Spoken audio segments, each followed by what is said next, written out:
I'm from Orlando originally, and like I keep telling people, I feel like Columbus is going through what Orlando went through when I was growing up, where it was still popular back then, but every time I go home, every 6 months, right, it's like the whole new area, those cow fields before, is just buildings on buildings on buildings, And I'm like, my mom just sold her house. They bought it for $90,000 15 years ago. She sold it for over $450,000. It's amazing. And it's no basement, 1,500 square feet Wow. type of deal. I'm like, all right, I don't know if that's where it comes to be in the next 2 or 3 years, but I see it like moving in that direction. Absolutely. Going to metropolis, Absolutely. guess, so. And Newark's going to be, it's going to explode as well. And that's what we're located out of. We're out of Newark, Ohio here. Yes. The downtown has been revitalized. It's absolutely beautiful. But it's going to be interesting to see all the business that comes in, the new housing, the apartments they put in. And the big thing we're looking at still, though, is there's supply chain issues. Right. There's still issues with having enough people to build these homes. So even though rates have increased and even though the economy is moving towards a recession, I want to say we're technically in a recession right now, but there's a lot of, that word keeps being thrown around a lot. It'll be interesting to see which direction or the growth in this community. That's true. And I think Newark specifically has a lot of potential because it has these older houses that have good bones, and they just need some money to like update the wiring, fix a couple cosmetic Absolutely. And then there's beautiful houses, and I think there's a lot of that going on around here, and that's why I personally target the area quite a lot for that. It's exciting. I mean, it's really exciting. I've lived here since 1989. I'm originally from Toledo, Ohio. Okay.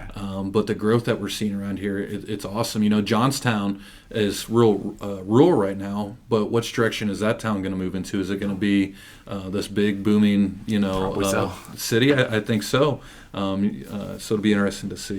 Gotcha. And so I guess kind of pivoting a little bit towards the actual homes themselves, you mentioned a little bit that you've been seeing different movements in different price ranges. I've been seeing the same thing. I just hope we could talk about that a little bit. Absolutely. Where do you see the most slowdown? Where do you see it maybe still going really strong? All that good stuff. Yeah. So on my side, we're seeing homes, between $1 and $200,000. They're still moving pretty quickly off the market. But once you get over that $300,000 price point, homes are sitting longer. Sure. I talked to a client last week. She's looking to sell her home. They want to upgrade. Their family has grown, and their house has been on the market for over 30 days.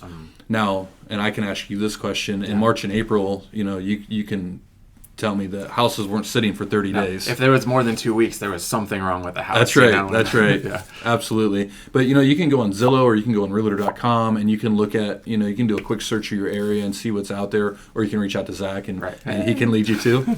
And you're gonna see that homes are sitting longer, especially over that price point. And I think a lot of it is just there's a lot of fear in the market. We've seen an increase in rates from January to today that we've never seen before in the market ever. So there's a lot of sticker shock. There's a lot of fear, and everything's being fueled off speculation. So sitting here as a mortgage professional, I can tell you that in this area, Licking County is in a kind of a special bubble, especially with Intel coming. Yeah. So right now, if you're looking to buy, it's a good time. Your values are going to continue to increase, and it's simply just a supply and demand issue. Right. And I guess, do you want to talk a little bit more about Intel? I think you mentioned they broke ground a little bit ago, and I've been reading a lot about it. But do you have any, have you been to any of these community development meetings or anything like that? I haven't, but I have been following it a lot through the news. Gotcha. So it is going to be a $20 billion computer chip facility right here in our backyard, right in Licking County, which is pretty exciting. It'll transform the entire county and surrounding counties. It's going to bring a lot of jobs.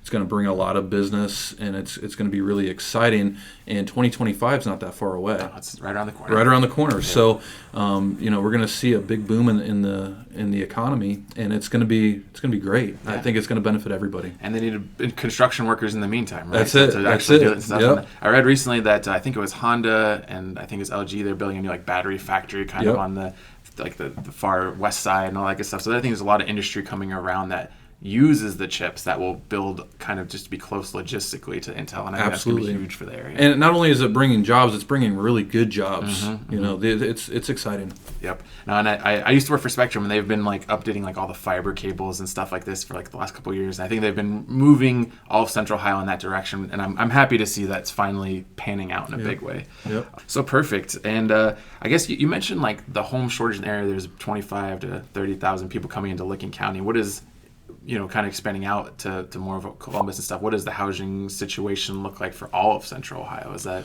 so? There's a home shortage still. We're having the same issues the rest of the country's having. Throughout the United States, we're seeing a 5 million plus home shortage right now. Okay. The demand hasn't changed. Housing is an essential need for folks, and it's going to continue to be that way. 43% of the people purchasing homes right now are millennials. The average age of a first-time home buyer is 33 years old.